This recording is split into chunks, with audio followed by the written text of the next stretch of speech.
Alright, so we're back. As you can see, the car still runs. We didn't even charge it, we just fired it up and drove it into the shop. And the axle is bent, the jack shaft. So we need to do some figuring there. We need to order some parts. The hardened shaft finally showed up after like 4 months, thanks to COVID.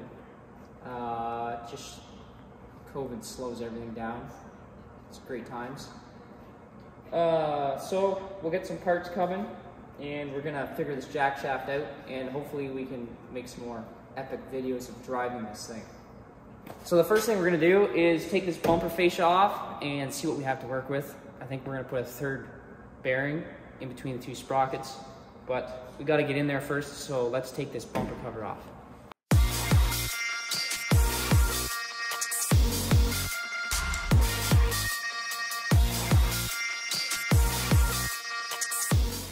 All right, we're taking out the jack shaft.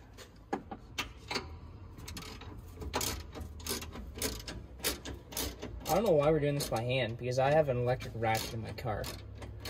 All right, so as you can see, this jack shaft is twisted. So we're gonna redo this with no gear reduction across this time, and a third bearing in the middle. So we'll disassemble this one so we can reuse these outside bearings and these collars, and then we will start building the new one and mounts.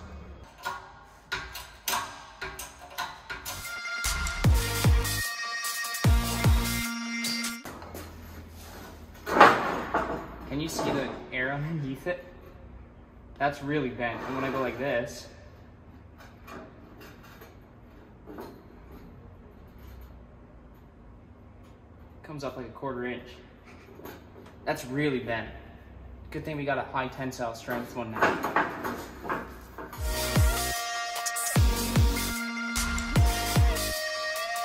All right, we're making some decent progress, so we're just gonna take a minute to go bear some arms to protect our country.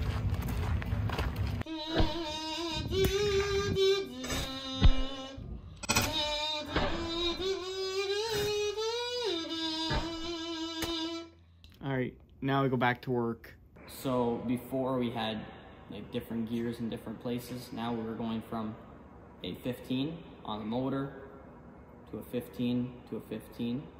So there should be no stress, at least a lot less stress between these 3 sprockets. All right, so this is one of the more clever things we've ever done in the last little while. And that is, instead of having to put a wrench underneath all these mounts and in between the chains to loosen or remove the jack shaft and put it back in, if we weld these bolts to the mount, then we don't need to put a wrench underneath there. We can just put an impact with a socket on top, buzz the 6 nuts off, we'll be good to go. So I'm gonna tack weld these on, take the bearing off so we don't overheat the bearing or the block, and then we'll weld them up nice, good and solid, and then we'll continue on with putting this mount in the car.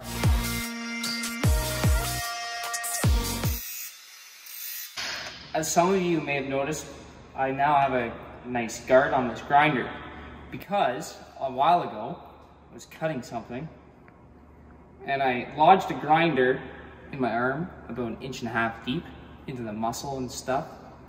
So use a guard, people. It's not worth it. I couldn't use my arm for a month. So we used a laser level from DeWalt to get this jack shaft level with the ground and also kind of level with the motor and straight with the motor. So I'm just gonna grind some paint off of the old mount, and we're gonna weld the new mount on right beside it, piece of angle iron, and then that's where she's gonna stay. All right, so we did a 15 tooth sprocket on the motor, 15 on both sides of the jack shaft, and we put 3 bearings instead of 2. We also put the highest tensile strength 1-inch shaft we could find. Hopefully this will help us not to have it bend. And it all spins nice and easy now with all 3 bearings on it, as you can see. So hopefully by the end of this video, you'll see this thing driving. We just got to straighten out the diff and fabricate our new chains. We got our JT chain here. What's left? Advanced Power Transfer X-Ring Chain Heavy Duty Expert Series. So we're experts now apparently. So hopefully by the end of this video you'll see this puppy driving. Alright, so unfortunately, to go on the hoist, these rockers have to come off because they sit lower than the pinch weld. Luckily for us, we had a brainwave before, and we made them so that they're removable. So we're just gonna take them off for a quick second. Oh, I'm fighting against the rock leg. Come on. There we go. We're gonna work on the diff, so we're gonna put it up on the hoist.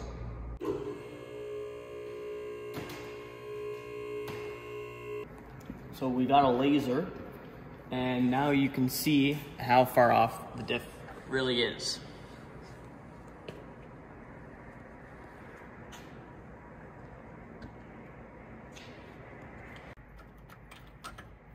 So I'm removing our old shims, which was a nut and a washer. Don't need those anymore, so I'm just gonna set them aside.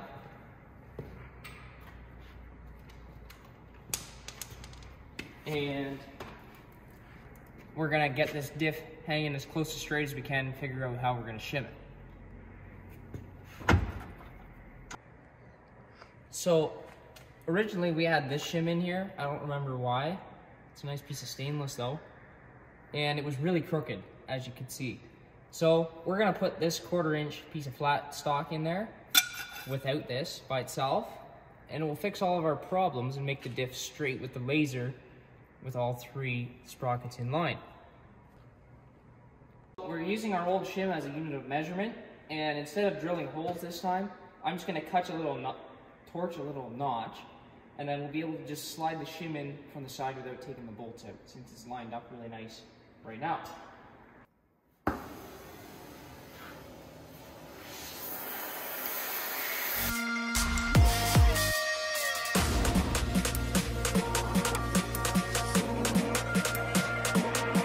So we decided to change the chain out. Is this a normal amount of flex, or is it supposed to be really straight?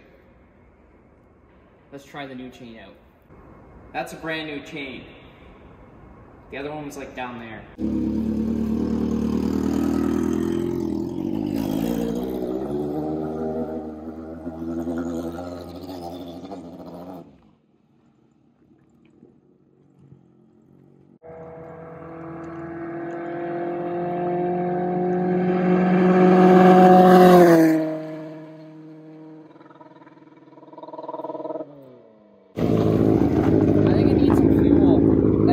Like 2 years old, and it's starving for fuel at high RPM, so it's probably almost out. Okay, we should put some fuel in it.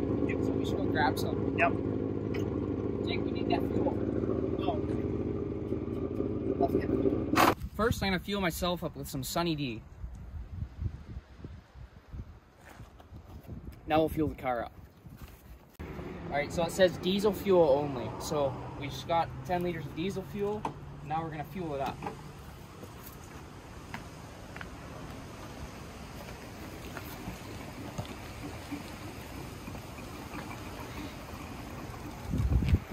Diesel only. You put gas in it. That's diesel. Oh, okay.